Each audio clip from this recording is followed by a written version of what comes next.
Hey everybody, before we begin our episode today, we want to begin with a big announcement here. Our 100th episode is coming up and we are doing it live. If you are in the Pittsburgh area or even if you're close by and want to stop out, it'll be May 10th at 7 p.m. at Black Forge Coffee. We will be doing a live discussion and riff of the granddaddy of all bad movies, Plan 9 from Outer Space. We're going to have a couple of surprises and just a wonderful audience interaction situation. So please come out if you can make it. We'd like as many people there as possible. Once again, that is May 10th at 7 p.m. Our live 100th episode on Plan 9 from Outer Space. Now enjoy this episode of the Cinema Psycho Show. Oh, goody, goody, here it comes. Welcome to the Cinema Psycho Show. You are interested in the unknown, the mysterious, the unexplainable. That is why you are here. Oh my God, don't stop now! With your hosts, Brian, John, and Elaine. Welcome to the Cinema Psycho Show, the madhouse for film freaks and film fans of all types. I'm your host, Brian Coddington, joined by my fellow co-hosts and filmmakers, John and Elaine Woolscroft. Something snarky about Steven Spielberg. Sorry, we had to redo that opening. Yeah. Like, do I go back to the well? I don't know. We used a Zemeckis Cube, right? Yeah. to flashback 90 Perfect. seconds. So we're on episode 98, and this week is basically going to be a Spielberg episode, because our news bit is about him, and then our review is going to be of his newest film, Ready Player One. Well, and it's funny, it's episode 98, because in 1998, Steven Spielberg was screwed over for Best Picture by Shakespeare in Love. Really? Yeah. Oh. Even though Saving Private Ryan is one of the greatest movies of all time, I'd rather have an inconsistent, incorrect adaptation of something that nobody cares about. Just it's a sappy love story. But John, Gwyneth Paltrow in that pink dress, it was such an Oscars moment. It was an Oscar moment. Totally was. I'm going to go purge. I'm going to go crazy. Yeah, and we're joined by a returning guest who joined us on our Guardians of the Galaxy Volume 2 episode last year, Kevin Finch. Hey, everybody. Rising like Nosferatu from the basement again. I am here to apply my neckbeard knowledge. Let's do this. Most people don't notice Kevin never left. We just didn't let him talk for like 60 episodes. He's been chilling in the corner of the podcast room. Wait, that mic wasn't hooked up? No. Sorry. Jeez. I got the controller trick. Brian, how dare you? It's Disney's Marvel's Guardians of the Galaxy Chapter 2 Volume 3D. IMAX. Yeah. Buzzword. Yeah, so but John, you guys found you found this news bit, right? Yeah, so it was like right in time for this review too. So Steven Spielberg has slowly been turning into the ranting and raving guy on the bus that everyone just looks at the ground and ignores completely. Yeah. So yeah, he's had two interesting points. I think we'll start with the his feelings on Netflix, where Steven. Can I call you Steve? Yeah, Stevie, baby, Bubby, does not feel that if your movie comes out on Netflix that you deserve to be nominated for an Oscar. I mean, Because he's worth $3.6 billion and doesn't think that anybody who's trying to make something on a smaller scale should be in his sandbox. Do you know how long we've worked on building these gates? Like, how dare you, Netflix? Yeah, we have a monopoly here. just like what an old man piece of shit notion. Like, just because it's not the way he did things, that very well in another universe could have been how he came up in the ranks of filmmaking, you know? Well, the thing about movies that are on Netflix that get nominated, there is a rule that your movie has to play in a movie theater for at least a certain length of time. And these movies do. They meet that prerequisite of You have to a play handful of theaters, in New couple York more. or Los Angeles. And for like 2 weeks, It's right? something along it has to that's four wall that's for 2 weeks. That's why Tommy was so paid for the room to play for 2 weeks, because he wanted it to qualify. 'Cause, I you mean, know- we laugh, but like at least he knew the rules. Like Yeah. I never knew that rule until I read it about him, you know. So That's right. I just get this image of an independent filmmaker sitting by the phone, waiting for the call and not knowing, oh, well, you know, it had to do X or Y. Yeah. But, you know, they meet that criteria and then they distribute it on, you know, Netflix or Amazon. Like, Manchester by the Sea had a normal theatrical release, but that was created by Amazon's movie studio. Right. So, and I got to admit, I was taken by surprise by, some of the nominees being on Netflix, but my reaction was cool, not how dare they. Yeah, I mean, when I heard that news, I just got a flashback to that episode of South Park in which they completely lambasted George Lucas and Steven Spielberg, and I just see him going like, "That's not the way movie is supposed to be made." Yeah. I'm going to redo Ark of the Covenant.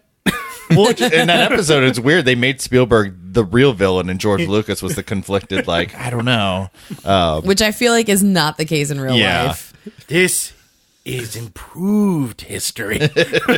Alternate history. Well, it just makes me feel that, like, okay, Steven, I'm not going to count Duel as one of your movies because that was made for TV. I'm not going to count Duel.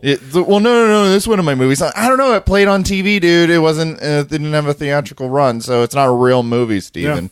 Yeah. It sounds like a bunch of kids on the playground, and one person goes, "I put up an invisible shield that blocks your invisible bullets," and the other person goes, "Oh no, well I fly over your wall." And it just seems to me like an angry old guy who doesn't like that the game is changing. Yeah, that's what it ultimately is. Exactly. Is he the oldest old guard of Hollywood? One of them. Because you have Martin Scorsese. He was part of that class of filmmakers, too. Because, the man is a multimillionaire. Anytime he wants to make a movie, no matter what it is, he's going to get a huge budget and immediate studio distribution. So he's just... And I'm not saying that he's like a bad guy or that he's completely blinded by his own fame, but he wakes up and just, I'm Steven Spielberg. I can do whatever I want. I think also the other take you could probably take to this is Steven Spielberg, became a filmmaker at a time when technology wasn't really there to support the independent filmmaker. And now that technology is there, I think he sees it almost kind of the way that you have different generations like poo-poo millennials. Mm-hmm. He's in that same boat of saying, well, I had to do X, Y, and Z back in the 70s to get my film screen, and why shouldn't you do that? But he doesn't realize that it's not like a one-off here. It's the entire industry is changing and going with technology. And the scope of everything has changed. I really think it's a bitterness, honestly. Mm-hmm. You didn't have to give Zanuck a hand job. I did. It's that fallacy of, since I had to pay my dues in one way, everybody else has to do the same thing. And that's dangerous because you don't get innovation when somebody's setting themselves 10 years back because they have to climb a ladder when we've got an escalator right next to it. Well, and two, just standing on the fact that something's happened before. I mean, how different is that than like the freshman in high school that grows up to be the senior and they torture the freshman class because they themselves are. I mean, it's you can look at this at such a juvenile level, you know. Well, speaking of senior citizens, that's a great transition, John. You crushed it. Let's talk about Indiana Jones. Oh God! So this is part of that same article, right? This is a separate article. He's just been going off. He's been busy. It's like, hey, Stephen, what do you think about genocide in Rwanda? Wow, just goes off. A PA casually unplugs his microphone. But he, I guess, deciding that maybe I should show that I'm a little bit progressive, has decided there should be a lady Indiana Jones. Well, that's not necessarily true. I mean, he was, not to like lady-splain. Actually, please lady-splain at me. But just based on what I read, they were talking about, the new Indiana Jones, the fifth one that's coming out because, fuck everyone. And it's probably going to be the last that Harrison Ford does. So he's going to die. Indiana Jones in the Temple of Dementia.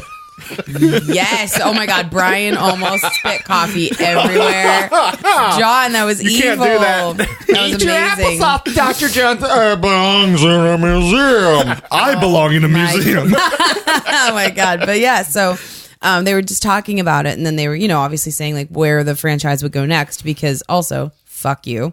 And God forbid we stop making these movies. But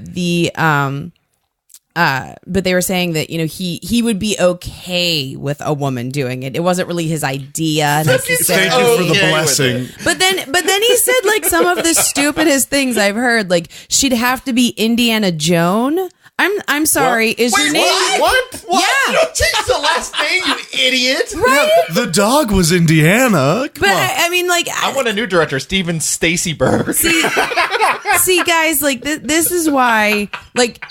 This is just because people are famous, like they're not funny. Like he went to make a joke and he's not funny. Like don't encourage people when they aren't fucking funny. Like when they say something dumb, tell them. And the reporter was just like, yes, Right? that is so funny. Because what about the name Indiana wouldn't work for a woman? Like that still Ohio. works. It's the name of Ohio Jones. Yeah. Savannah Yeah. Jones. Savannah Jones. Now she just sounds like A porn star. sexy as hell. Can I throw out like a radical idea? Yes. Yes. Can there be a crazy archaeologist character that maybe doesn't have the baggage of a pre-existing franchise? That would be so great. I mean, I would love Exactly. to see that sort of thing. And two, I mean, like we were saying before the You mean show. like Sahara? I'm not familiar. Sahara, that's basically Matthew McConaughey, Indiana Jones. Oh, I gotcha. I mean, it's just one of those things where, we've talked about this too, like before the show, we're talking about Tomb Raider and everything. Like, we could have another lady archaeologist Right. that Yeah. has some awesome adventures. Like, it's funny. Like, we talked about this with our friends at the podcast that interviewed us. They were talking about the My Little Pony franchise. Critical Four When was- we that talked was to that Critical Four, yeah. there's a story within a story. Like there's a set of novels and like there's movies, and it was actually the Comic-Con episode that they did. It was for Daring Do. That's this pony that's just like that. She's like an archaeologist and she's amazing, and it's a play on J.K. Rowling. It's J.K. Yearling that writes the books, but the way that they handle it's really cool because there's like little secrets, and I won't give it away. But I mean, we can have another character that does that sort of thing, guys. Like, that would be fine. Yeah, well, to play off what Kevin was saying, just trying to take old male characters and make them female is the opposite of equality. Yeah, I mean, why do we have to have Yeah. like some Don't- dudes leftovers? Yeah, don't worry. We'll give you a Lady James Bond now. Like, how about we just create new characters that are female based? Here's what it comes down to. That's a lot of work. I mean, so let's true. be honest here. Let's put a lady in a tuxedo and give her PP7. She's But James Bond. That's now. what I'm saying. Jane Bond. That's a lot of work. That James takes Bond. time. There's no pre-built audience for a new character. Yeah. That's why you do franchises, because you're just basically mooching off of the audience that you built up over the course of maybe 30, 40 years. Yeah, Okay. well, And guys, let's be honest. How are we going to have the protagonist be saved by a man? I mean, she's already the hero of the film. If she's just tied up the whole time, why am I watching? oh my god, Wow. you are the worst ever. Well, clearly she's just trying to save the day so she can get married and have babies, right? Is that not the... Just want to punch you I in just the finished a face. lunch in Hollywood. Hey, Dave, get the check. It's $26,000 for lunch. But no, I Splitsies? really believe that it's too hard for them to do that. It's too much Well, we've work. talked about this before. Like They're we lazy. want original content, and they just don't want to give it to us. If only there was this other outlet for Yes. content that Steven Spielberg doesn't like. Yeah, right. Yeah. You mean not in the theaters? Gasp. Not on DVD and Blu-ray? What? What, Direct to you mean- VHS? You mean like online with the internet? And the porn? Like right next to the porn? It's right next to the porn, right? Dear God. You don't get your peanut butter in my chocolate. Yeah. He doesn't care for free media, such as our podcast. And speaking about our podcast, perhaps we should throw it over to the Epicast Network and get a little bit of that ad revenue popping. We don't have any. Oh, I wonder where the checks were. But no, let's throw it over to the Epicast Network, and we'll be right back, and we'll talk about Ready Player One. Hey, Sykes here, and I just want to take a quick moment to tell you about my show, Start the Beat. It's a podcast about independent artists for independent artists. Each episode highlights different humans from all walks of life and their individual stories about inspiration, determination, struggle, and so much more. Dive into the fantastic minds of these amazing people, absorb some useful knowledge, and expand your perspective on the world around you. It's like really important and stuff. Or whatever. Curated, produced, and hosted by me, Sykes, Start the Beat is part of the Epicast family, and you can find it on iTunes, Google Play, Stitcher, or wherever else you get your podcasts. Subscribe today and never miss a beat. And we're back. There's a message from our friends over the Epicast Network, specifically Start the Beat with Sykes. Check out him and the rest of the shows of the Epicast Network at epicastnetwork.com. Ooh, a new one. I like that. A new one. Yeah, that's nice. So fresh. I've met Sykes before. I met him at a Epicast party. Nice guy. Sweet. Very good show. Yeah, well, I can't wait to jump into this one because as a mediocre white man who always assumes he's the hero, I can't wait to start talking about something where I get pretty women and get to play video games all the time. Yay! And I can't wait to pretend I'm Waluigi. Yeah. So, guys, Ready Player One. Was this the most transparent movie you've ever seen in your life? Well, I did want to start before you get to that question. So a couple episodes back, my wife did the first one-sentence review. Ooh, I wondered if we had a new one. I got one. So her and I watched this, and her review for one sentence is, "This movie is boring, and that's all I got to say about that." She Forrest Gumped it? Yeah, she did. Yeah. She did. Love it. So yeah, there was that. But yeah, was this movie not clearly... I am going to validate myself for knowing every line to every movie and having the top score in every video game, and I'm going to beat up the football captain. I mean, head of the corporation. Boss Man 69. It was very transparent. I mean, and I think too, like, what's a shame is like things haven't really changed. Obviously this was a book and it was written in 2012, and here we are in 2018, and like it feels like member berries are like more important than ever. Yeah.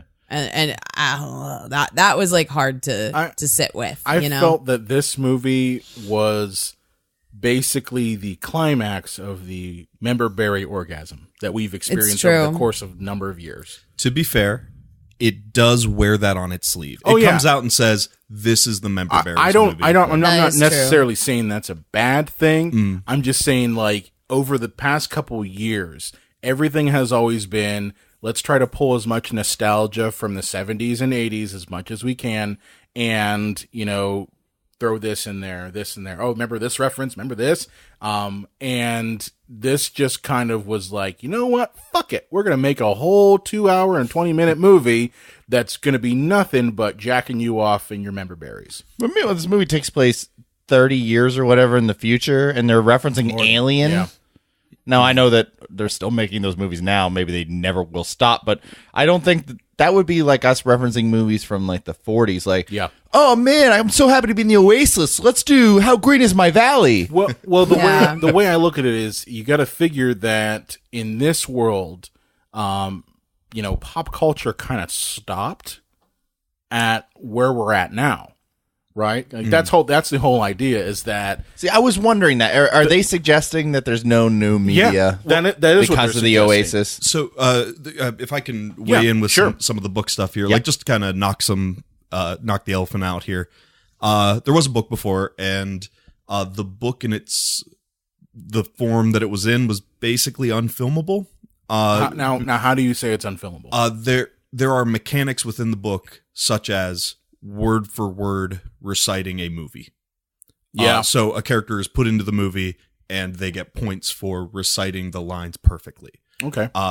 So there were a lot of changes that happened, and one of the things that didn't make it from the book to the movie was that Halliday's being obsessed with the 80s flavored culture from then on. So since he was so obsessed with the 80s and he was so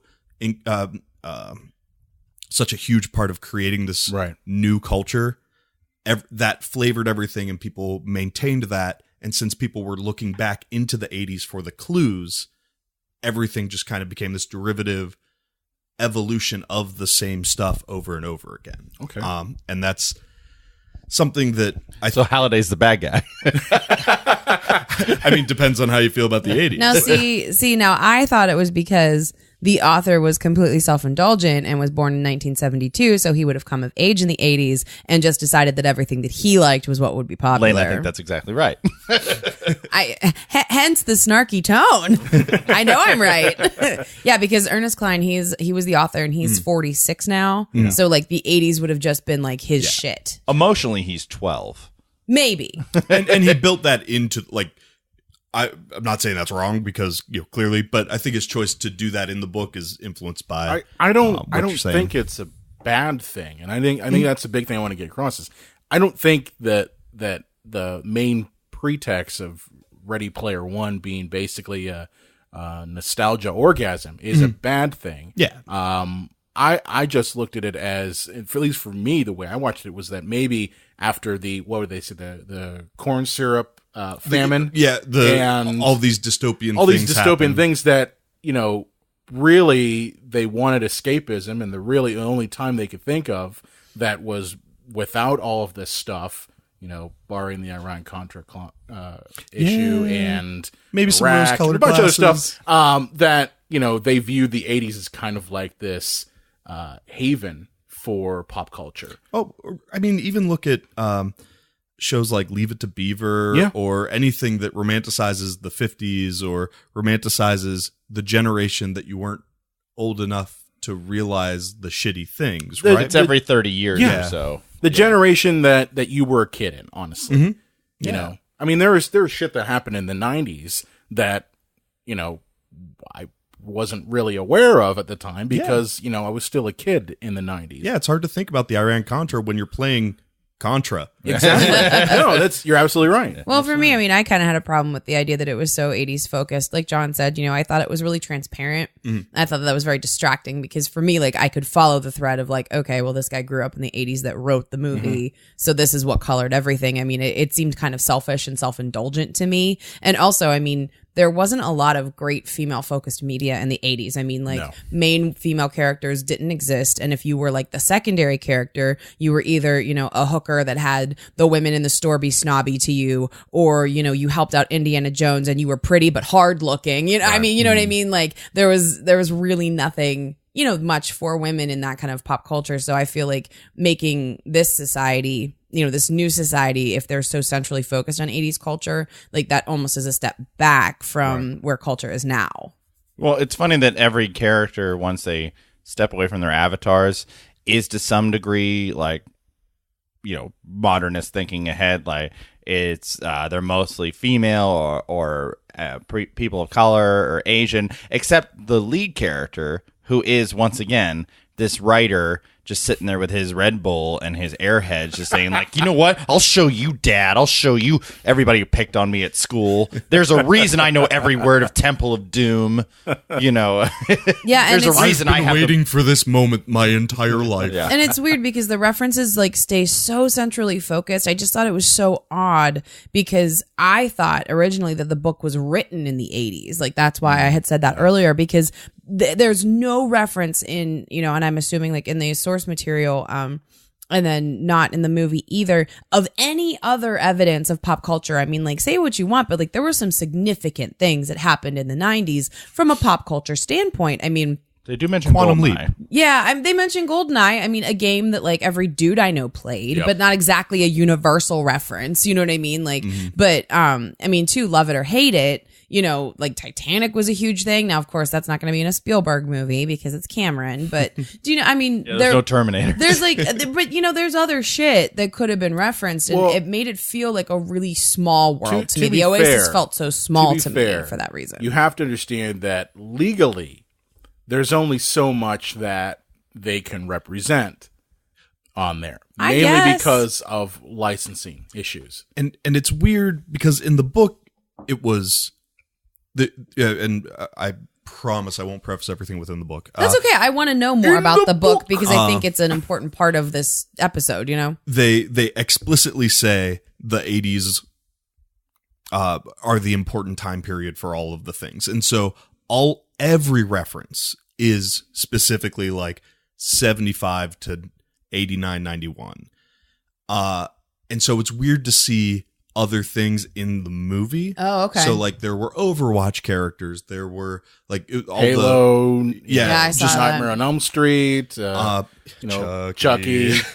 That part was funny. I'm gonna and Iron Giant, because there's this part in the book where it's a huge, everybody's got a giant robot, and instead of going to a lot of kind of deep cut giant robots in nerd culture, they're like, what do people know? Iron Giant, and like maybe we can get away with a Gundam.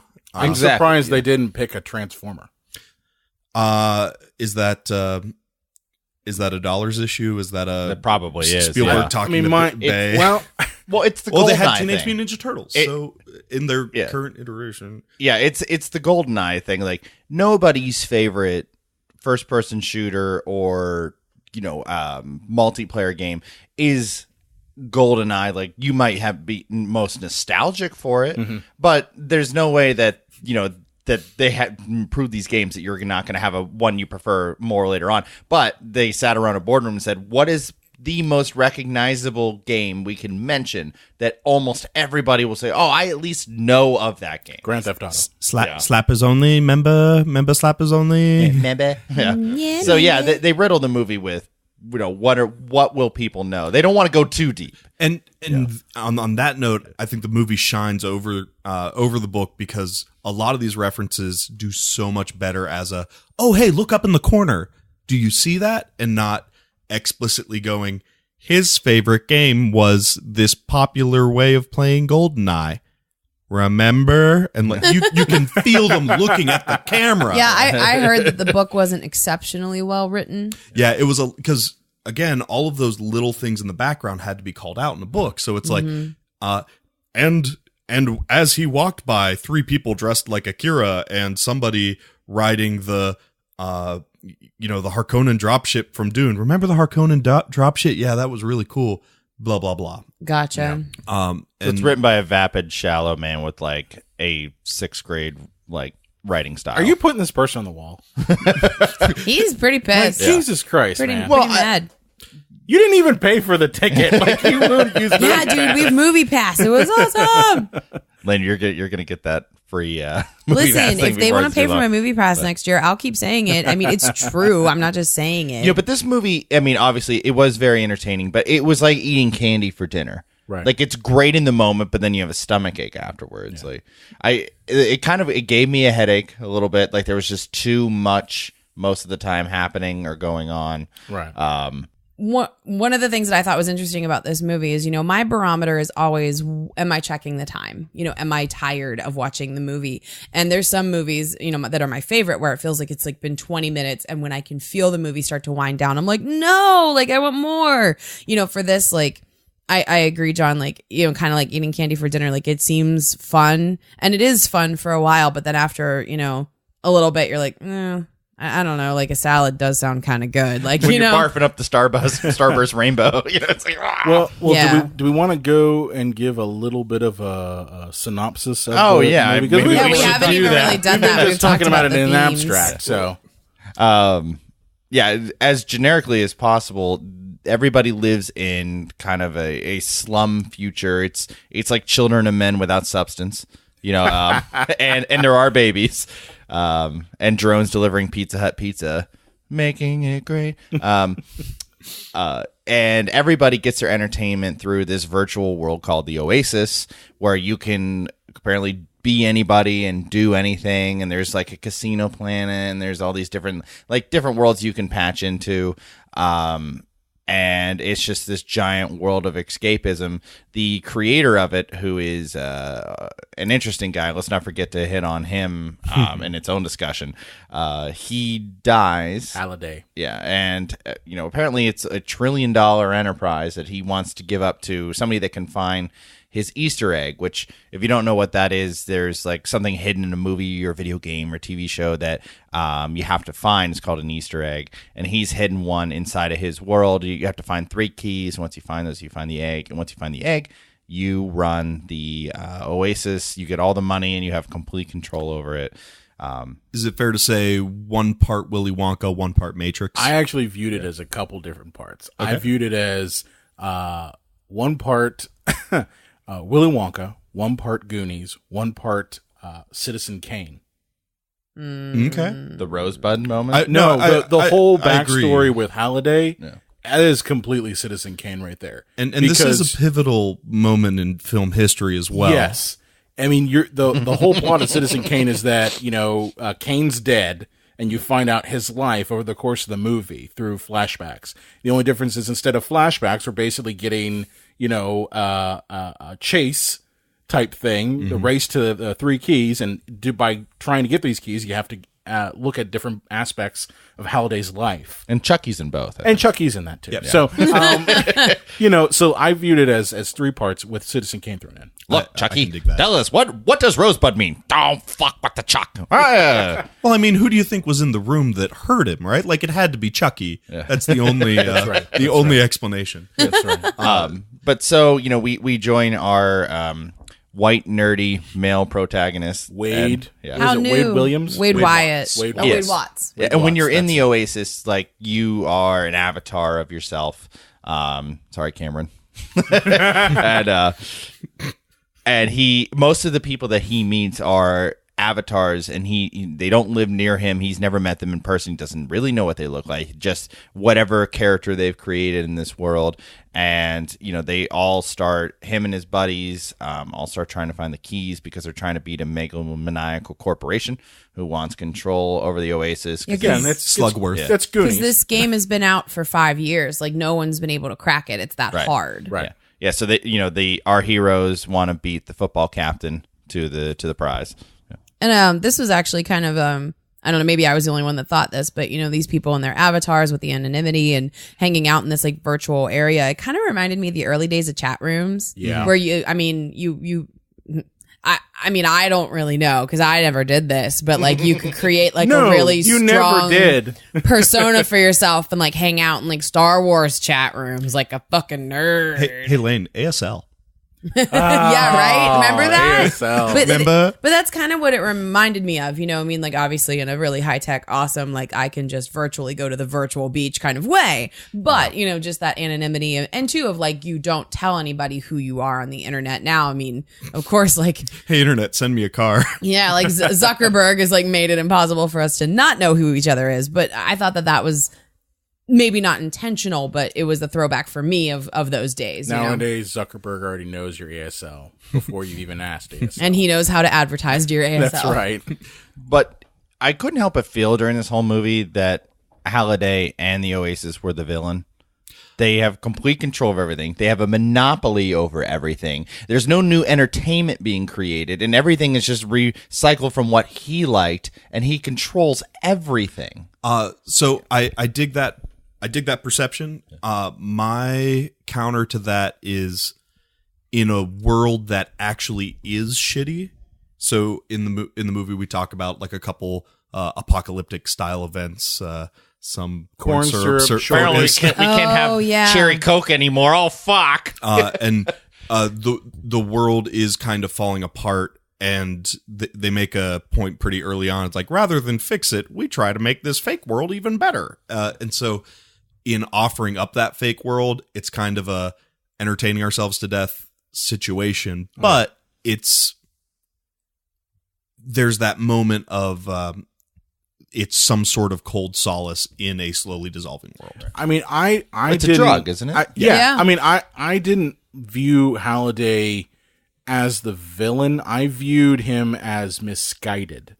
Okay. And he even makes mention of that at the end of the movie when he says, the only thing about the real world, even though he never could really fit in, it's the only place where you can get a good meal. And his favorite restaurant was Chuck E. Cheese. But That is such bullshit. But the idea behind it is that, even if you don't necessarily fit in, it's still the only world you got. Yeah. And I get that. So he's an accidental monopolist drug dealer. I'm saying he's misguided. I'm saying that in his effort to craft, he basically says he can't fit in the world. And in his effort to cope with that, Man, instead of art. But listen, I'm giving him some due here. Okay, if you're someone who constantly finds that the world is not really meant for you, that you don't fit in, that you are kind of an oddball, then the allure of crafting your own world seems better. Okay? And that's what I'm saying. I think towards the end of his life, he realizes that was a mistake. And he wants to make sure that whoever takes over for him after his death doesn't make the same mistake he did. That understanding that, yes, this world is great that I've created, but it is no replacement for reality. Right. He created a retreat. He created an escape. Yes. And you can't always just run away from something because it's Right. hard or uncomfortable. And I thought that was I think the biggest... I don't think he's the villain. I think that was the biggest missed opportunity of the whole movie because it got in the way of its own point. Because the point of that movie was to say you can't replace human interaction. You can have a great, virtual reality, but you cannot replace reality. And I think that they should have made a much bigger deal out of the fact that, spoiler alert, Percival gets the keys and he owns the Oasis. But at the very end, when they say, he wants to, and he runs it with his 5 friends, when they say that they're going to close it on Tuesdays and Thursdays, People get pissed off. well, and they just say it like an afterthought, but I think that should have been the point. Like, I'm not going to have it open every day because people need to be in the world with each other. That was supposed to be the point to me, of the higher, calling of the movie. Well, but the problem is they don't do anything to make the world that they're living in better. So it's like, we're going to close off this only release you have and now go live in your shitty fucking world on Tuesday and Thursday. We're not going to do anything to improve the economy. If you think about it, it forces them to make their world better. Right. It's a that's the motivation implication. Instead of, you can teach a man to fish or you can give him a fish, right? And this is them teaching people to fish. Or will they just simply continue down like, now there's new media, now we're going to bring back television, and so you can watch television when you're not in the Oasis. I mean, do you really need television though if you have the Oasis? That's the whole idea. Well, but too, you guys complained that John in particular, you said like the guy killed art and like there's no pop culture after this. If they did bring TV back, wouldn't that be for the best? Isn't that something that would be a good thing? The problem, with the Oasis, how many times do you see like rich politicians who say, what are you people complaining about not having free healthcare? You guys have instant movies at your fingertips with your cable and your you're right. You just zombify us with our entertainment and we won't ask for our basic human rights. Right. So if you're out of the Oasis 2 days a week, maybe you're like, you know what? My back always hurts and this is shitty. Yeah. Like maybe there's some change that needs to be made in the real world. It just I think doesn't that's seem the like point. our hero is doing anything to make the world better. Well, no, but I mean, I think by at least making that decision, it's like a starting point. Both Kevin and Kevin, I'm sorry. You look like you want to jump in. Sorry. Oh, no worries. I just wanted to address the whole Halliday as the villain point as well. I don't think he has enough intent with anything that he's doing to be a villain. I think he's uncorked the bottle. I think that he's created atomic energy, and we've got 2 forces at work. One wants to make a bomb, one wants to make a power plant. And those are we've got the users versus the nice Tron reference there. Hey, look, we're just like Ready Player One. And we've got kind of the evil corporate man, trademark, who want to take this kind of not free but free-ish and wild and crazy place and block up to 60% of the screen can be blocked up with ads before people will have seizures. I mean, I would be honest with you, he felt very much like an Ajit Pai. Yeah, should we talk like about that? That Brian, guy, what's an Ajit Pai? Ajit Pai, the current chairman of the FCC, Mr. Douchebag, because you've got fidget spin. I mean, exactly what John just said. But I mean, professional bad guy Ben Mendelsohn. Yeah, right. Like professional villain Ben Mendelsohn. That's what he is. He's professional villain. Funny. He was the main bad guy in Rogue One. And he translated that to being the bad guy. I originally thought his name was. He was in Dark Knight Rises too. He was. Trying to take over Wayne Enterprises. I was gonna say, he's the bad guy in like one other thing at least. But and he's this weird balance of just incompetent enough for you to think, wow, this guy can't do anything, but they tell you that he's competent enough because he's the head of all this stuff. Well, Well, he's just competent he's a enough to be mustache dangerous, twirler, right? Like, Yeah. let's talk about the movie's actual villain. Like, could he have been any more razor thin? Like, I'm a bad guy. I'm a Oh, sellout. guys. I got millions of dollars. Ben Mendelsohn's going to be in Robin Hood coming up soon. Guess Let who me he's guess. playing? Sheriff of Nottingham. Ew. Well, I just thought it was funny that his name was Sorrento because I kept thinking of the cheese. Me too. I thought of the cheese the entire fucking I'm like- time. I'm so I'm glad like- you said that. I'm like, wait a minute. He so was pretty he's- cheesy. No, Hey, literally, big cheese, no, huh? literally, I'm usually terrible at remembering names of movies, especially when they're all white dudes because I can't keep them straight. And like literally, I remembered Sorrento because I was like, was like, oh, the cheese. because those Sorrento cheese ads are so soothing. That guy has such a nice voice. Yes. Well, oh my god, so amazing.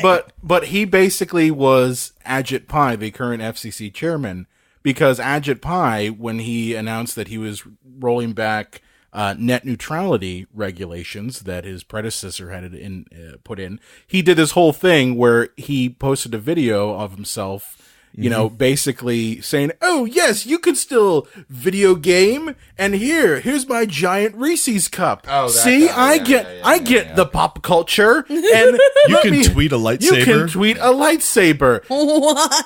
I'm not even kidding. See, Fuck you can this do all this guy. shit, and not even thinking about, well, what about, you know, am I going to have to pay more to do all that stuff? Mm-hmm. You know, because that's what it all comes down to. But I felt that they crafted him off of Ajit Pai. Well, and part of the reason Because Sorrento even says, like, I don't really get pop culture. well, and that was part of the reason that he was a bad guy is because he didn't memorize movie lines or know exactly what high school Ferris Bueller went to, or didn't have the high score in Asteroids. Like, and this goes, you know, not to sound like a trick or snowflake, but all I can think of is you know, big fat dudes at Comic Cons who hate women who are dressed as comic book characters because you don't know the comic books as well as I do, and you want to have sex with me, you stupid whore. You know, You're it's right. Parents just don't understand. It's like, God forbid this guy doesn't know as much pop culture as you because that's the only thing you base your worth upon. Right. You know, it's Well, I mean, that's that in this dystopian future, that has become the currency. there. Right. And- Yeah. But because it was written by some like, Right. you know, triggered man baby who, you know, Triggered man baby. felt like that was the only power he had in the world. You know, everybody decides early on what their own currency is as a human being. And I'm a giant man baby, and there's so many pop culture things I like, but I wouldn't. There's nothing that I like that if somebody said I don't like that I would freak out. I would say, oh, I'm curious, why don't you like that? And as long as you know, here's my reasons I don't like it. And I'm like, oh, there's a reason I like it. Let's shake hands and be friends. Well, that's it's there's okay. there's a word or there's a like a phrase for that, John. It's called being emotionally well adjusted. I don't know. If you don't like Batman, fuck you. Synopsis: How do we establish who owns this new place or the Oasis, and how do we find this Easter egg? Oh yeah, so yes. so there's different challenges that they have to go bring it through. back. And these I thought the first one was neat. I thought the other ones I was like, wait, it's okay, like 5 years to be able to figure this out. Okay, but the there's a race well, component. remember they didn't get the second clues until the first thing right. had been. That's a beaten. good point. Yeah, Okay, that's- so I guess because there's this race that they all have to do, and I did think that a lot of the conventions were neat. You know, of how like the Oasis worked. Obviously the visuals were really good. It was beautiful. But it's a race, and you have to get to what is it? Central Park? Is it specifically Central Park? Yeah, with The gate. But that's it's there. through you know, New York City, and there's T-Rex and there's you know, King Kong, and no one can win this race until, you know, our hero just like happens to be the most genius asshole ever and just figures it out. Really? Well, I mean, just like yeah. He's a genius asshole. I mean, Kevin, was the T-Rex in the book, or did Spielberg just put that in there to sage his own ego? there was no race in the book. Oh, really? So okay. that was their We way were of also surprised. fast forwarding through half the book. Gotcha. Wow, really? So okay. there's a lot of setup, and in the book there are 3 hidden keys that each lead to 3 hidden gates, and in the movie it's just like, bop. Sometimes we'll have a gate, sometimes we won't. But you find the key by taking the clues and doing something really nerdy, trademark, and you get the key. When you get the key, you get a hint towards where the gate is. Then you have to decipher the hint, take the key to the gate, and then do the gate. The gate's always like word for word reenacting a movie. Oh. Okay, gotcha. And so that's why they kind of telescope or collapsed everything in, and I see. So they really streamlined the process. Which basically. I mean, that's gonna happen when That's you fair. translate book from That's to movie. fair. I and mean, that was I a could see good. that. Was I think it was a good switch because nobody wants the three like main things were going through the Tomb of Horrors, which is an old D&D module, and finding interesting. the Temple of Syrinx, which was a Rush album, and going through an old text-based adventure game that was like recreated in the real world. So you walk through it and instead of saying, look to the left. Yeah, that's not going to translate over to film. That's Exactly. I don't interesting. think it translates to a book. Yeah, right. Well, that's so interesting. Well, then too, like, and this is where the movie starts to kind of like become a problem because, you know, he figures out the first, you know, hint himself, but then like everybody else who could have just like his friends that could have like literally just done this themselves, they just decide to like help him to do it. And like, Well, I mean, they view themselves as a group. but Well, not, they but they don't don't at the at beginning. first. And the especially beginning, no, Artemis, you know, but- he meets I Artemis. don't clan who's- up. Yeah, the Artemis is this girl that he like meets when he's in the race challenge. He meets her briefly and he stops her from like being zeroed out. Mm-hmm. You don't really die in the Oasis, but you can lose all your shit. And I thought that was also You turn into Sonic the Hedgehog, like all your coins fall out. it's almost exactly that. And you know, and like I said, I thought I the thought it was conventions were great. neat. I thought the visuals of that were neat because you understood absolutely what was happening and you didn't need words. And I think that's where film really succeeds if you can That's show right. and not tell. It's perfect for Steven Spielberg too, because you can have like tons of death, but with no consequence. Absolutely. Yeah. No stakes. Love it. So he meets Percival, our main character, meets Artemis in this capacity when he kind of saves her from zeroing out in the race. And then when he goes to, you know, he helps her fix her bike and all this stuff. They have like a conversation about Halliday and kind of have like a nerd off of like who likes him more, like who knows more about him and stuff. And then that's how he figures out the first clue. The race, he has to run it backwards. Yep. And I mean, obviously, like when you look at stories for a living, like I was like, oh, he's gonna run it backwards. But the way that the visuals were done, I thought was so neat. Like how you could see the race on top of him, but he was was a back clearly door, in some basically. like you know weird like framework. I mean, it just reminded me of like, you know, like a warp whistle, you know, when you can like skip parts of a level in like a video game and stuff. I did think that was a cool reminded element. me of the glitches in Grand Theft Auto 3. Yep. And they did a really good job with this race of setting up everyone knows you have to run this race. And so it's a problem of you're sitting there going, well, how do I do the race faster? How do I do the race faster? And since everybody's focused on that, that's how you get 5 years of everyone doing the same thing over and over Yeah, again. you're not thinking fourth dimensionally. Yeah. Oh man, they're playing checkers. He's playing Dimensionally. fourth dimensional. And Doc, I got a real problem with that. Yeah, exactly. And I mean, so I think that was probably the most compelling part, you know, of the early part of the movie, just because once we're set up in the world, they kind of gave us more background than we really needed. Like, I feel like, you know, dystopian, like I get it, you know, like that's very easy to understand. Show a suit in a movie where the main character wears a denim jacket, and you're like, oh, that's the bad guy. Got it. Exactly. Yeah, so pretty much. so that was kind of like the first element to it. But after this point, when the other people get the other clues, like I said, they kind of start to help Percival, but they don't really need to because they're smart enough to figure it out on their own. I mean, a lot of these people came, I mean, everybody's life, like real life sucks in the actual world, especially Artemis. Like I would have thought that she would have just like kind of like gone and figured this shit out, you know, because of her dad, you know. He was did he die in the loyalty center? One of the loyalty centers. Loyalty center. Loyalty center. I couldn't remember Yeah. if he That died was or not. actually I know neat, he was you know, like in that, there. That double speak, you know. Yeah, and that aspect of things too, like I mean, you think about the future, like how are people going to be controlled, and like it was such an obvious, you know, metaphor, but I mean to really like just like work people to death in like the virtual reality, like that was spooky to me. Well, Lane, if these people don't help him, how is our nerdy white male hero going to get his pussy prize? Don't get me started. Don't get me started. And another important point in the to focus on in the movie is that real world currency and Oasis currency is basically interchangeable. Right. So it's not just, oh, I lost all of the bear pelts that I collected so I could get this car. It's, hey, instead of paying for my house, I bought stuff in game. And I thought that was well illustrated by his asshole uncle, Yeah. Wade's asshole uncle, where he had like blown all of his and his aunt's savings. I thought that at least the stakes were understandable. A Steven Spielberg movie about a broken family? What? And I could see that really happening. I can see people making terrible decisions with their money. Fuck, they do it all the time now, you know? So. And, you know, little soul-bearing moment here. Play a lot of World of Warcraft in college. Sweet. And, you know, that was a huge time sink for me.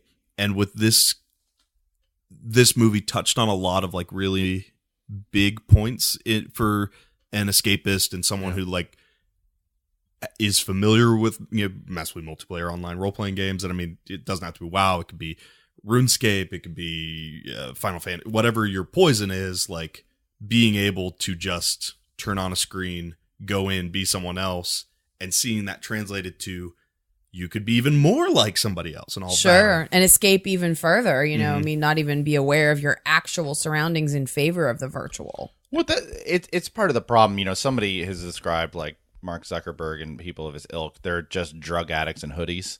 You know, that we love these things, but they really are just drugs made by people to manipulate us for their own fortunes. So the idea that Halliday was this noble, innocent man and created this really thing hate him. Yeah. And remember, but it just would not be the reality of it. And Halliday made the engine. The people around him monetized it. Yeah. So he was against trying to do all of this stuff, and they really weakly throw that in the movie. Which was that also not just like naive? Halliday wouldn't sell out. He's noble. He's honorable. It's all the corporations, man. I don't think made it for money. He wouldn't. It's not that he wouldn't sell out. It's just the way they portray him, and you know, whether it's social, missing social cues or whatever, or if it is you know, something else.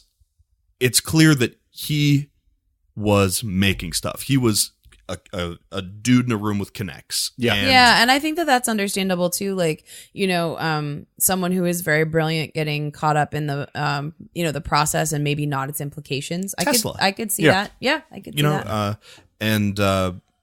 So we have so we've got these characters who now have the first key, and now they have the hint to the next key. Right. And so they dig into Did you guys get a little uncanny valley from this? You know, how they clearly, you know, took the original footage and manipulated it. Oh, yeah. It was crazy. This looks so unnatural. No, I feel uncomfortable. It was one of the most and the characters weren't even real people in this world. And I'm like, ugh. It was one of the most weird. visually arresting parts of the whole film because they dig into Halliday's personal life. They figure out that, you know, the moment that they need to go to was a date he went on with a woman to The Shining, the movie. And they go into The Shining and like, I at first thought it was just rendered, you know, animation wise. And I gasped because I thought it was perfect. And then I realized, oh my God, it's actual footage. What the fuck? I mean, just like John said, like the uncanny valley to remind everybody is the fact that your human brain and your human eyes can tell when something is humanoid but not actually human. It's what we all felt when but no, it's that feeling you get when you look at like Tarkin being recreated in you know, the Star Wars movie Rogue One. Rogue One. I was like, which one was it? When he's in Rogue One, it's that feeling you get when you know he's not real. Yeah. So that's the uncanny valley, and it's that like vibration almost against your eyes of, you know, something's not quite right. And I think it's actually part of our fight or flight complex. Like I think it's part of our survival instincts to like know like when the robots are going to kill us. Are you human or human shaped? Human shaped. I'm Bolton. But before we get to the movie within a movie, there is like a little bit of a love subplot that reinforces that idea of Wade is kind of in it for, man, it'd be really cool to own the Oasis. Meanwhile, the person who's supporting him and has been distracted by him for a little, for a non-negligible amount of time, is doing it because these guys killed her dad and are ruining the planet to support this drug. Right? See, that's the part of this movie that I did have problems with, because it was just like the 80s, in which like the female character was completely ancillary. She had better motivations than the main character, but had to take a back seat to his like dudeness, absolute mediocrity, his dudeness, you know, at the same time. So like, and again, like I really felt like she was portrayed as the, you know, like John said, the pussy prize, like at the end of the tunnel. Like she was treated as object, not as character. And two, like, I mean, you know, John and I had this argument last night over a different movie, but I do not think that just because a man and a woman are in a movie together, I do not believe they should have to fall in love, because so often that is just the only currency that a woman has in a movie. She doesn't have her own character, or even if she does, she's still just treated as the object that, you know, she's the thing that's the that difference. The guy sticks it in. That's the difference between this movie and a movie like Fury Road. Fury Road. Everyone, when they saw the movie, thought, oh yes, Mad Max will fall for what's her face? Yeah. Furiosa. Okay? Yeah. Everyone's like, oh yeah, that's gonna happen. And it didn't. Girlfriend They were needed equals. exactly 0% Well, dick, and we need no, more she didn't. movies And to like make- that. To Delane's point, the movie wasn't about Max though. When it's about the guy, he gets the girl. Like, it's called Mad Max because that's the franchise, but it was really about Furiosa. Absolutely. Max is a secondary character in his own movie. It's true. Yeah. And in the movie, they even set that, because you think, oh well, you know, they're on the internet, they're avatars. Like, worst things that's going to happen is they have a steamy chat room session, and then they go through On the porn planet. elaborate detail of, oh, you got that nice suit. Can you feel this? It's like, whoa, Yeah, why that right? Why was are we a little showing strange. children fondling each other? That was a many little thighs. The writer's weird. sitting there with his Jolly Ranchers and his like Red Bull cranberries, like, you know what? And then she touched my dick virtually. Yeah.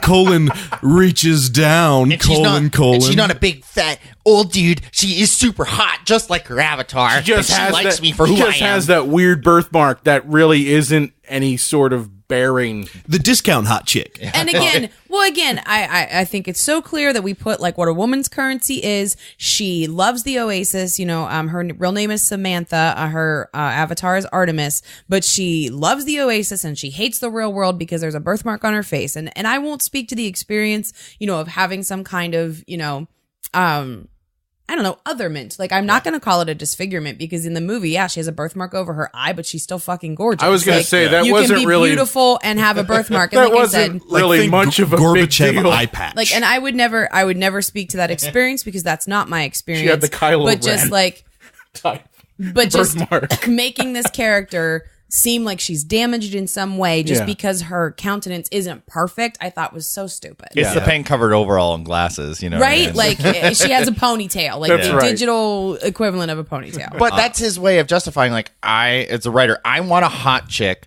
but I am at least I want aware her of to myself be enough. attainable. Yeah, Like, I'm aware it's- of myself enough that there has to be something wrong with her. But I don't want her to be fat. I don't want her to be ugly. What if she has a birthmark? Yeah, that's it. But too, it's also, and I mean, I know I harp on this stuff a lot, you guys, but like, it's also keeping the woman down. She's Yeah. beautiful, but not too beautiful. And she she doesn't needs him. outshine That's right. the main That's right. character. She needs him to tell her that she's beautiful. too. Exactly, John. You No. get it. You You get have it. self-worth now that I'm here. It's okay. I don't. When I look at you, I don't see that birthmark that is strategically placed in your face. I'm pretty sure my penis can fix this And somehow. I'm a main character. Don't worry. Well, yeah, Lane, and to your point, like these guys want girls that are interested in what they like, but they can't be as good as them. No. You know, because that'll just completely affect my whole world. I want you to like video games and the same movies as me, but don't know them as well as I do. Don't get as high a scores as I do, because later it's like, you have to go on. You're the only one that can do this. Hell, save my dad's memory. I will with my penis, because I'm better at video games than you. I will save everyone. Well, he shoots her at the end. Here you I'm go, doing- baby. There were two. Then he shoots her at the very end. With, that was mirroring a like she did a like you'll thank me for this later thing as well. Like, so they tried to mirror that, but it came off he as just insincere. shot her in the face. He shot her in the face. That was on a different planet. But Whoa. That was on the porno planet. Love it. and so we also have so we have that love interest kind of weird thing going on, and we also have the stalker character who is the perfect neckbeard in this movie, and one of the most compelling characters, if not likable. IROC. Yeah. Oh, T.J. Miller. T.J. Miller's character. And so, you know, And TJ Miller is hashtag problematic right now, y'all. Wow. Apparently, he felt it was okay to call in a bomb threat on the subway. Yeah, Google Or it, kids. if you have 10 followers on Twitter and you make fun of him, he'll come after you. yeah, Oh, he's, seriously? Oh, he's If kind you're of a if you're piece of if your shit. only followers on Twitter are like your aunt and your best bud and your dog, like he'll come after you. So even though, like, we're in the clear though. Yeah. You got over 3,000. We're in the clear. Oh no, he would totally come after us. Like I kind of want to just give him some shit on Twitter just to watch him come after me. Be like, dude, I'm nobody. What's wrong with you? He could maybe like destroy your Twitter feed though. Like I mean, when people go after each other on Twitter, like that can be a problem. I mean, a battle between the Unreal J. Walls and T.J. Miller. Be epic. That yeah. would be the Oasis. amazing.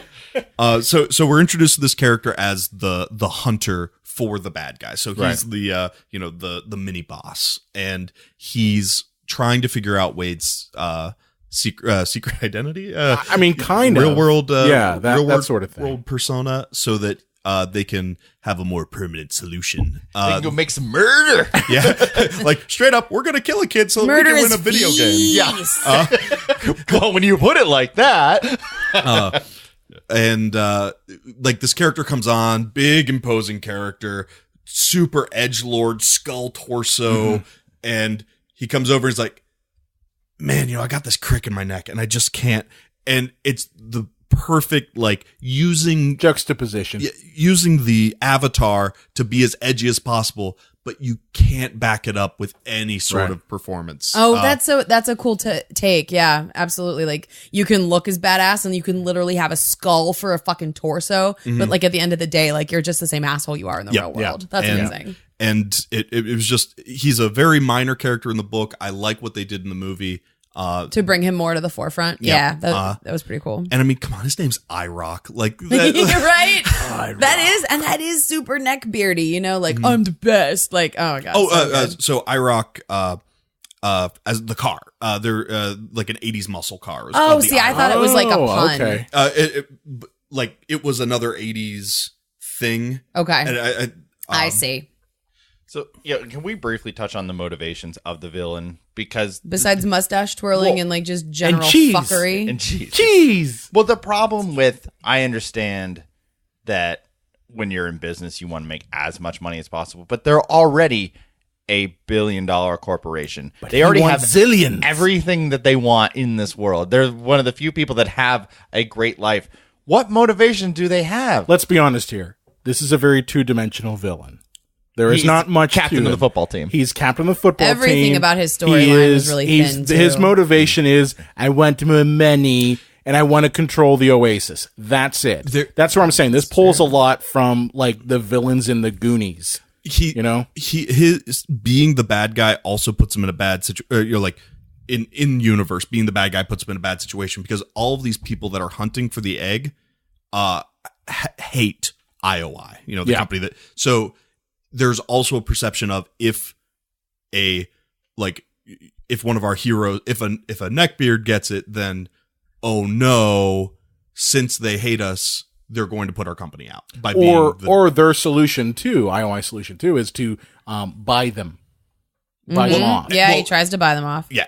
So I just felt that Mendelsohn, he's pigeonholed as the villain because that's what he does, but he doesn't play a very good villain. There's no depth to him. There's no reason. Like I guess the only sort of depth to anybody. Well, the only sort of depth you get is that he was an intern for Halliday.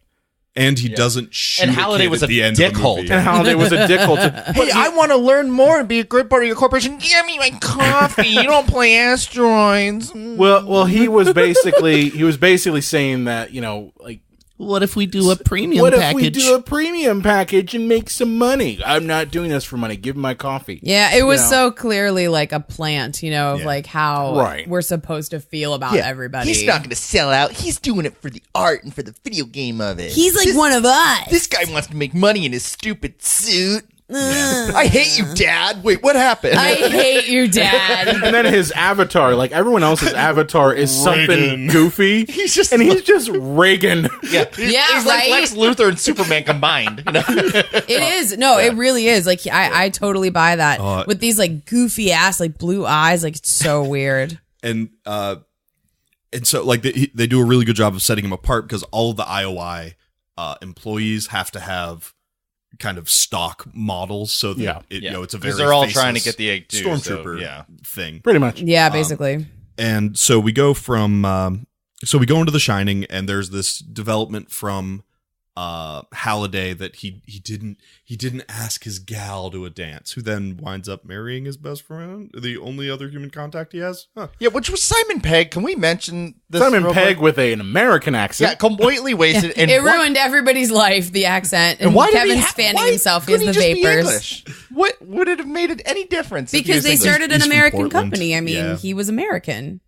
Why couldn't he be English? Because the guy who wrote it probably His forgets name that is there's other Ogden countries. Morrow. That's very English. Why doesn't House have a British accent? Like, yeah, I know. It's all of the Walking Dead cast. Seriously, everybody in that. Well, that makes sense, though, Let's because cut they're to all Lenny supposed to James. be, like, from Southerners. He's like, I don't die. I don't die. And cut. Oh, that was a wonderful scene, wasn't it, chaps? Seriously, Let's go I get mean, some that's how it works. But yeah, you find out that Halliday was not very good with the ladies. He didn't have any sort of relationships in his entire life, and he avoided relationships because... Did he masturbate, you think? Yeah. Like, nobody Just in invents general, are you tactile asking? virtual reality without that in mind. Two options. Weird. Either he was like a little boy and never touched his own penis, or every 15 minutes an alarm went off and he spanked it. Oh, he had special pants with a flashlight in them. Like, Oh, there it is. Spank, back to work. The Next intern- alarm, the- spank, the back to intern work. has a squeegee, and it's like, it's a Well, living. I mentioned to you... The mob guy. That's why Sorrento's such a bad character. It's like, that was all he had to do. I had to mop up his semen every day. Cool, so I'm just going to see myself out, guys. I will check y'all later. Wait, I don't even know about the semen. I don't want to talk about fluids for once. I was going to say, the only thing missing from the Oasis, and I mentioned this before we started rolling, was the porn planet. They do Where a is nod that? to a, like, you can go gambling, and then there's like a motel. It's like, Yeah. or you could do other stuff. And so there's or a you nod. could go there. Yep, that's exact. Yep. So mhm. I think it's just I don't think I'd ever leave that. It's a PG-13 movie. The spank planet. Well, no, I'm just saying, like, okay, the internet, for the most part, is, I'd have to say, probably about 75% adult. Okay? Adult entertainment. 75%. The other 25 is devoted to everything else. Yeah. Okay? You would think that a guy who has no social skills, has never really kissed a girl, has probably jacked off routinely every day to Zelda. that you would have 75% of the Oasis be basically the Red Line District. So we also didn't see the cat meme planet. So like this wasn't an exploration of the entire universe of the Oasis. It was a focus on the soldiers and the war to get the egg. Yeah, and it's like everything is like action based, but there's probably a planet of puppies where you just lie in a field and puppies roll over you. You know, it's like don't bother me, kids. I'm gonna go for the next 6 hours to the puppy planet. The puppy planet Well, sounds dope, you guys. I'm in. And there are 2 puppy planets, so make sure you get to the right one. Whoa!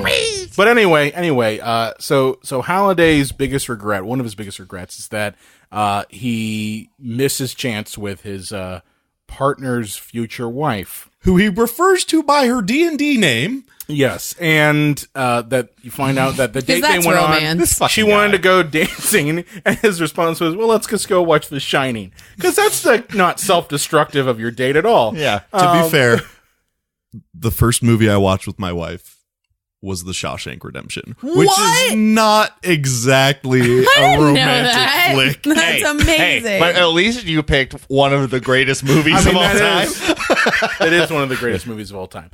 But anyway, so the next key is in The Shining, and this is where we do get that uncanny valley with, especially the woman in what was it, room 237. 237. Yeah. Where you're clearly like, okay, Where were her titties in Bush? I was pissed. PG-13 movie. I get it. Don't you get one bush per PG-13? I think you get one tit. Okay. What? Guys are I get it. absurd. Self-care is important. Like that line, I think did a good job of pointing out that Self-care is important. we have a transition with that character to keep an eye out for, where H, who's someone we haven't really talked about much. Yeah, it's true. Percival's best friend. Who's the in the giant Oasis. shit kicker robot guy. And So it's awesome. his avatar. And they set up this kind of earlier leader line of, hey, she could be. There's clearly this agitation over Artemis. Percival falling for Artemis, and at first you're like, oh well, he's overprotect. H is overprotective of Percival because Artemis could be trying to take advantage of him to win the hunt, and so Artemis could be a 300-pound guy in his mom's basement named Chuck. And they use that later as kind of a key phrase to show that this character is actually someone else. Could they have been a little more obvious there? Well- But, hey, what about this as an alternate idea? Maybe he doesn't get the girl that he's pining after so much in this movie, but maybe finds out that he's actually in love with his friend H, who is a woman, and they get together because they have a lot in common? That actually would have been a better scenario. Yeah, but then we wouldn't have had a manic pixie dream girl, guys. Unacceptable. Seriously, down to the fucking slouchy sweater she had in the real world. Like, I punched John at that point in the movie when we could see her and how the sweater is like down off of her shoulder. Like, that is some manic pixie dream girl shit. Like, they always do that where I'm just so offhand, I'm so casual. Plus, like, SNL Debbie Downer character, like SNL Debbie Downer. She has this like I have a birthmark, which again, that was the presentation of the fact. I don't want to minimalize, but good distinction for sure. And so like that, those shenanigans go on, and we see that maybe this scene was where they try to get her character to kind of get a lead on the egg hunt because she does the actual like key hunting first. Yeah. And we get this moment that looked like it was intended to be a shocking moment because Halliday's girlfriend's dancing with a girl. And Halliday shows up to give the key and he's like, oh, weird. And it's like, oh, come on. Like 50% of the users in this game are going to be looking for your egg. Like, you can't be surprised. Yeah, that was, and I think that was a misstep too because it's 2018. Like, give me a break. Girls can't dance with girls. Or play video games. Yeah. Like, Yeah. does not compute. You can't read comic books. Those are for me. You're that person who won't have sex with me. You So- can't like to So they say get the this red to me. key. They get the second key. They get the hint for the next planet, which they like totally blow past. Oh, yeah. Well, this movie's already running long. Yeah, It So is is. our episode for that matter. 2 hours and 20 minutes. So it's clue. They don't really like solve the clue. They go back to the real world. Stuff happens, and IOI has solved the clue and has put an impenetrable barrier around the new test for the key. So they played the game better. Hey, look! If it wasn't allowed, it would be against the rules. And if you can do it, what is that saying in video games when you just simply camping? Yeah, they're totally camping the spawn point. And you just build up all of like your necessary weapons and stuff like that. Yeah. So they have they've put the sphere there, so they have to go to the real world to like figure out how to do that. And when Artemis is captured, saving Percival, and everybody kind of meets up in the real world, she goes to one of these internment camp loyalty centers to work off her debts. And they use her as the in to like get things all figured out so that they can get in. Percival does This movie's tiring. It's a lot. 20 minutes too long. I agree. This movie I needed agree. 20 minutes chopped off because the end too has that Dark Knight Rises, Lord of the Rings, like gigantic, massive, never-ending, headache-inducing ending. The Marvel trademark big fight scene. That's right. And it didn't have the right beats. I didn't think like I didn't feel like the structure was quite right. I thought there were problems there especially with the ending. It was a bunch of references punctuated by plot points that happen because the script says so. Like, reference. Oh no, my house blew up, but I wasn't there. Reference. Oh no, my girlfriend got captured. But I can save her. Reference. Big speech, calls everybody to the arms. shielded. Yeah. Brothers, Nerds unite! Fucking nerds. Put down your internet or your caps locks and take up your arms. And they have this huge fight where you have an enormous screen where you can see literally oodles of references from Harryhausen, Cyclops to Chucky. Why Chucky? Why not? Why focus on Chucky? Chucky is useless. Agreed. Like he's a doll. If Chucky came at me, I would just grab him by the hair and just hold him while he kicked I'm and gonna be flailed. honest with you. I love horror movies, and I love that reference in it. So He did have a knife. Well, to be fair, they used their one fuck at this part, and why? Why, if you're going to use your one fuck, why is it not? Don't fuck with the Chuck. it's true. And I know why. It's because they didn't want to pay Brad Dourif to come in and record it. And, so they have this giant fight scene. You have the megazords come out. Sorrento pulls out this super premium giant robot of Mechagodzilla. Which they point out in case you don't know. Oh no, it's Mechagodzilla from the Godzilla franchise in theaters everywhere. That's right, it is. New movie coming out. So we get this other giant a Gundam to fight him. Classic Gundam.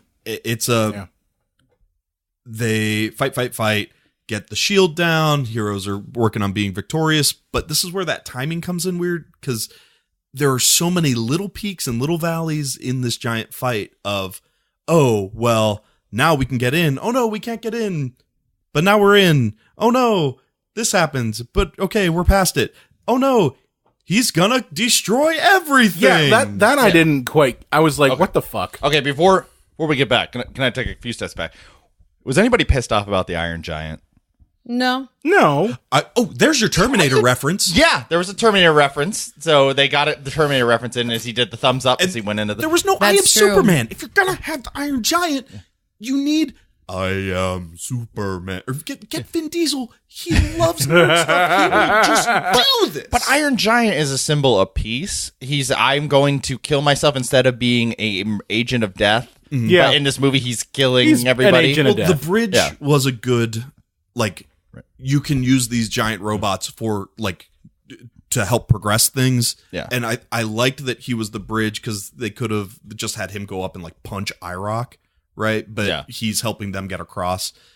With the pacing, I think Iron Giant was a weird ad in the first place because again, this is an 80s centric. Yeah, I was going to say Iron Giant was got to throw a little Brad Bird 90s. in there. Yeah, and so I think the premise with this movie is that it goes past the 80s a little bit, so they could have more, so they could have new Ninja Turtles, so they could have Overwatch, and they got Blizzard in Jurassic because, Park. If you don't reference Blizzard when you're talking about a massive multiplayer online role playing game, it's true. You're missing something. Which is Warcraft or World of Warcraft. Yeah. So without protracting this episode, we get to the MacGuffin in the movie where there's something that'll just end everything. This multi-trillion-dollar universe that everyone needs not to kill themselves, but in this game world is something that will just completely destroy everybody's access to it. Why? Well, in a section, so it's in one square or in one cube of the Rubik's Cube. But why would that thing exist? Because it's it's one of the relics that they go in at the beginning. It also kills you. Is it a fail? Here's the thing I don't get. The guy, Mr. Mustache Twirler, Sorrento cheese. He basically, his whole thing is he wants to take over the Oasis, so he's gonna destroy it. He only destroyed all of the people in one portion, and so this is a whole universe. He killed this neighborhood. But that killed himself. It was just too, it wasn't right? everybody. See, I didn't even get that thought it was sense. everybody. Just that planet. I thought Okay. it was everybody. Fair enough. Well, because And- too, it didn't destroy the world; it destroyed the people Yep. by zeroing them out. Ergo, they'd have to start over again. Ergo, they'd have to buy all their shit again. And he has the resources to just send another wave of dudes from the neighboring I guess planet. that makes sense. But But he didn't count on the superhero or the hero having the only Extra instance of an life. extra life in the game. Well, was it possibly the only one that was ever made? Because It was from Og. Because there's a museum to. Now I'm drawing a blank on his name. Halliday.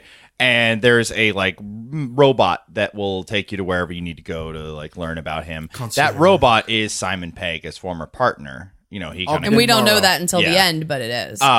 And he gives him, he's like, "Oh, I lost a bet to you," the robot says. It gives him a coin and doesn't realize it's a 1-up coin. So he's the only one that's still in this universe and obviously saves the day because he had the 1-up coin, Conveniently enough. And then they're all in the back of a truck, which if you haven't seen the movie and you're this far into spoilers, why? So I'm assuming they're in the back of a truck. And it's opened by Simon Pegg, who's like, "Congratulations. Do you know what happened to the boy who got everything he he wanted?" Yeah. And he's just there, and it's like, "Hold on, you got to sign a contract. Here's all the shit." it's like, oh, it's Here are Willy the people Wonka. you need now. Lawyers. Right after they make this huge point of wait, signing the contract is a feint. Yeah, in the right. video game. And then there's a real contract, Yeah. and it's like, oh, okay, cool. Well, yeah, as long as my friends are in. Yeah. And there's so he plays the he plays the video game that has the first instance of an Easter egg, which is That's the key to everything. That's the final test is playing a video game, and you see the IOI guys going through all these old video games from Atari, and they after a minute they fall through the ice, and lose every single time, and they figure out that the game is adventure. The first Easter egg in a game was the creator's real name because he was proud of creating it, and the whole point is that he didn't want the Easter egg to be when you want it. It was wandering around in a dark room. That was part of the clue. So when Percival gets to that part, he's able to finish and find the Easter egg because he has the extra life and everybody else has been wiped out. because IOI wasted their time trying to beat the game. And God forbid. What's that? God forbid. But I thought it was neat that the one of their technicians, she got it. She just couldn't, get there fast enough. I thought that was interesting, that at least someone figured it out, and it was a woman. There wasn't a lot of good woman stuff in this one, guys. Sorry. The only thing I didn't like about that is that it was a good. I dig that they had that character doing it. Mm-hmm. Unfortunately, they had the mediocre main character doing it right before.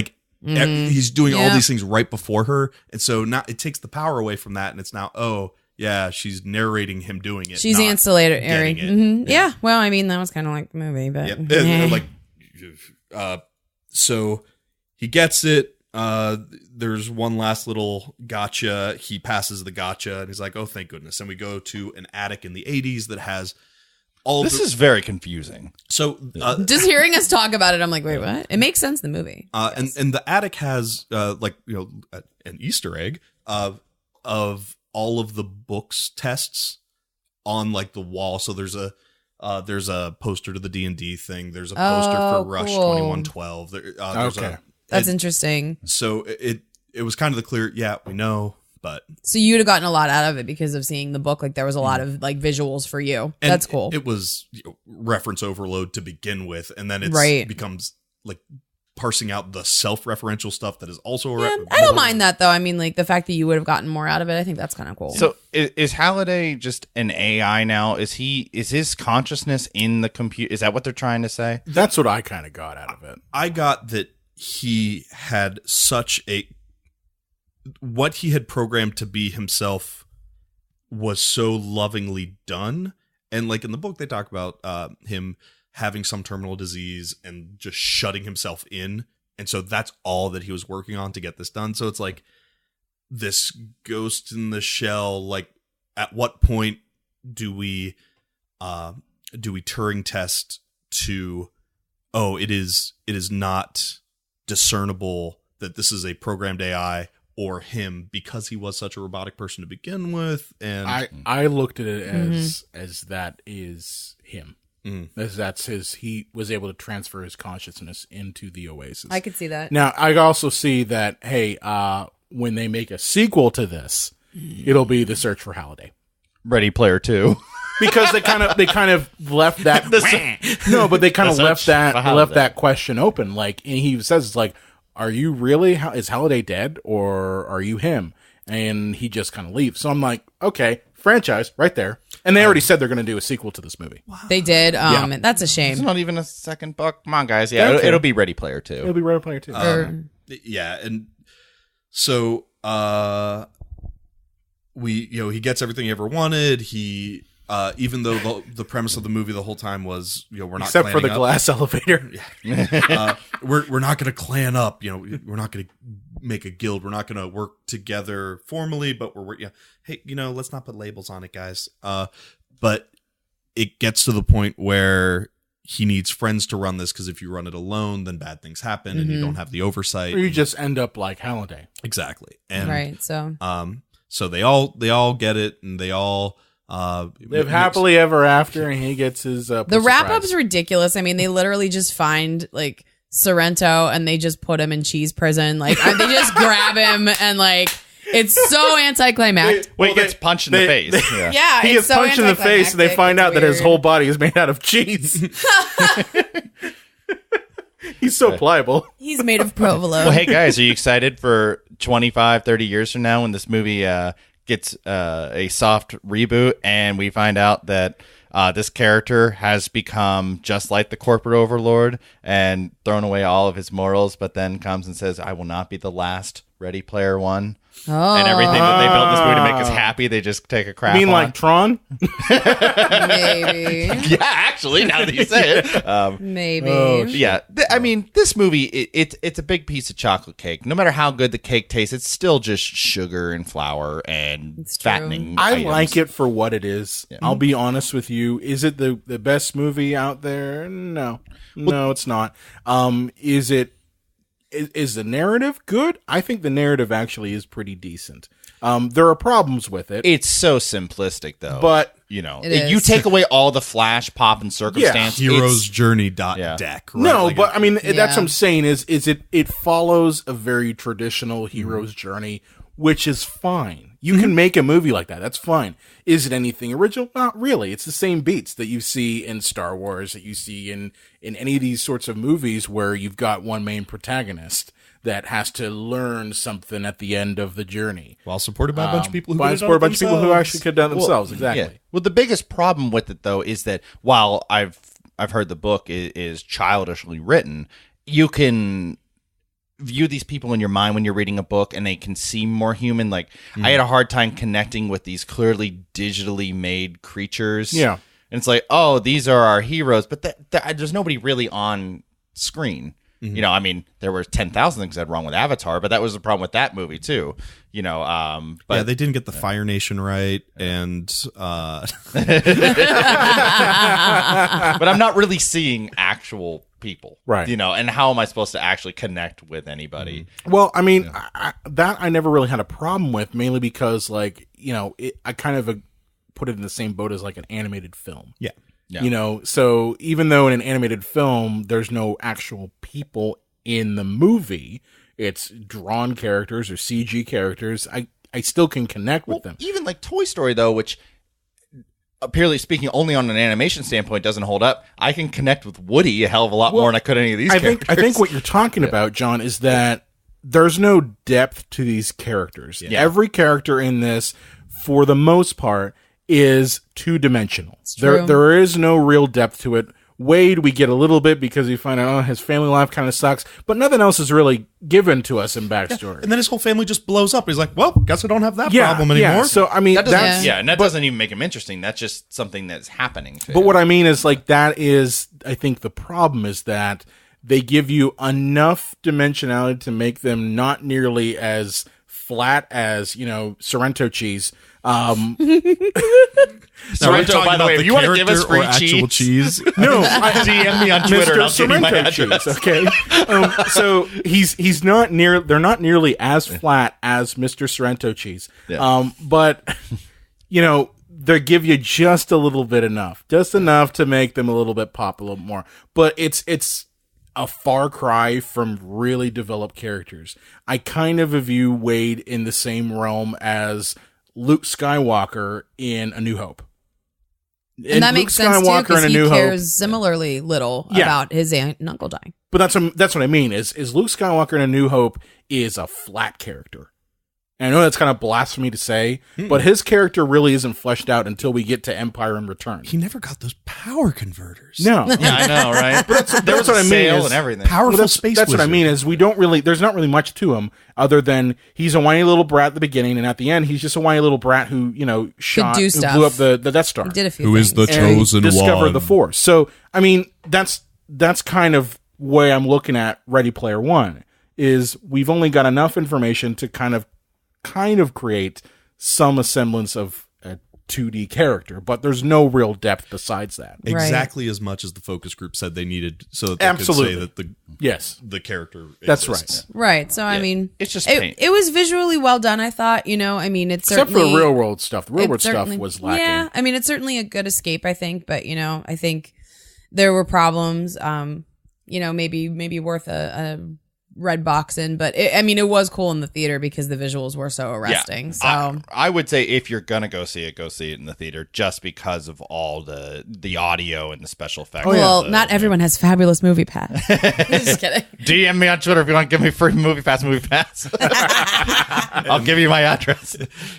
And it's not, you're not watching it for a new take on the hero's journey. You're watching it because you dig the 80s, you like video games, and you go, oh, I know that one. Yeah. And that keeps you from looking at your watch. If you are looking at your watch. I was that guy. Yeah. I mean, my wife was watching, she was just like, boring. But me, I was like, oh, I get that. And that was enough to keep me going. Mm-hmm. But would I repeat watch this? Probably not. Well, it was a lot of male-driven media, too. It's like, things that are marketed at us, like Halo and Chucky and things like we grew up with. Like, female audiences, while by all means could have watched that and played that stuff, too, they didn't get things that were marketed to them as much as children. I think it would be cool if they had, like, Gem. Yeah. Yes. Gem's in there. If Gem showed up. That would have been amazing. Showtime synergy. So, then she just fucks some shit up. That would have been amazing. She has a machine gun for some reason. Yes. Oh my God. I'm here for it. Kimber, shoot the rocket launcher. Yes, I absolutely. If the dance club has a gem hidden somewhere. Oh, okay. That would have been cool. I mean, that would have been super cool. That would have been cool. I'd have been into Or it. Olivia Newton-John from Xanadu. Yeah. Wish they'd gotten the Star Wars nod, though, because there was so much stuff they could have done with I that. know, But absolutely, in closing, and then I'm going to shut up. Okay. This movie was entertaining, but I think that was my biggest problem with it. I despise the statement, oh, I just shut my brain off. It was just disposable popcorn fun. Like, movies should, even something like Star Wars, which is disposable popcorn fun, still had enough in there to make you go, wow, this is something a little bit more. And I thought depth. this movie was just disposable candy. That's called depth. Yeah, I enjoyed watching it, but I will not have great fond memories of it. 6 out of 10 for me. You looked at it, you didn't read it. Yeah. Exactly. Fair enough. Good talk. Very long episode. So if you're still with us, Kevin, where can they find you on the Twitter machine? You can find me at @KFinchster. KFINCHSTER. And thank you guys so much for having me on. I don't see the sun very often, so that's why I live in Pittsburgh. There you go. That's right. No, you're going to be our go-to neckbeard. Thank you. Even on, say, May 10th? Oh, you're interrupting my Twitter. Yeah, so we should have brought this up at the top of the show. For those of you still listening, May 10th, if you live in the Pittsburgh area, we will be doing our 100th episode live. Woo! It's going to be at Black Forge Coffee in Pittsburgh, or the Allentown neighborhood of Pittsburgh, at 7 p.m. It's going to be a good time. We're going to be doing a live review of the granddaddy of all bad movies, Plan 9 from Outer Space. What time does it start? 7 p.m. 7 p.m. at Black Forge Coffee, May 10th in Pittsburgh, PA. That's right. And there may be a certain character like Criswell might be there. Who we booked for that? I don't know. I think we went to Criswell's crypt and we revived him and we're just gonna prop him up. That is a question I too would like to know. Yeah. So May 10th, 100th episode live, Black Forge Coffee in Pittsburgh. All right. Be there. So Lane, where can they find you at on the Twitter machine? On the Twitters, I am LA_Croft. John? The Unreal J. Wolves. You can find me at Brian Connington. I also run the Psycho Show page. Be sure to like us on Facebook, Twitter, Instagram, Google+, at Psycho Show. You can also find us on the Epicast Network at epiccastnetwork.com. If you have a favorite movie or question you want to throw away, you want to talk to us a little bit about Ready Player One, tell us why we're wrong or right, you can contact us at cinemapsychoshow.com. And make sure to check out our monthly newsletter, Psychos Nation. We just put out a new one. And subscribe to that. You can also check us out on Apple Podcasts. Send us a rate, send us a review. We love getting those. And catch a new episode available every Sunday. I need to go ahead to the furry planet. I need a fluff pile.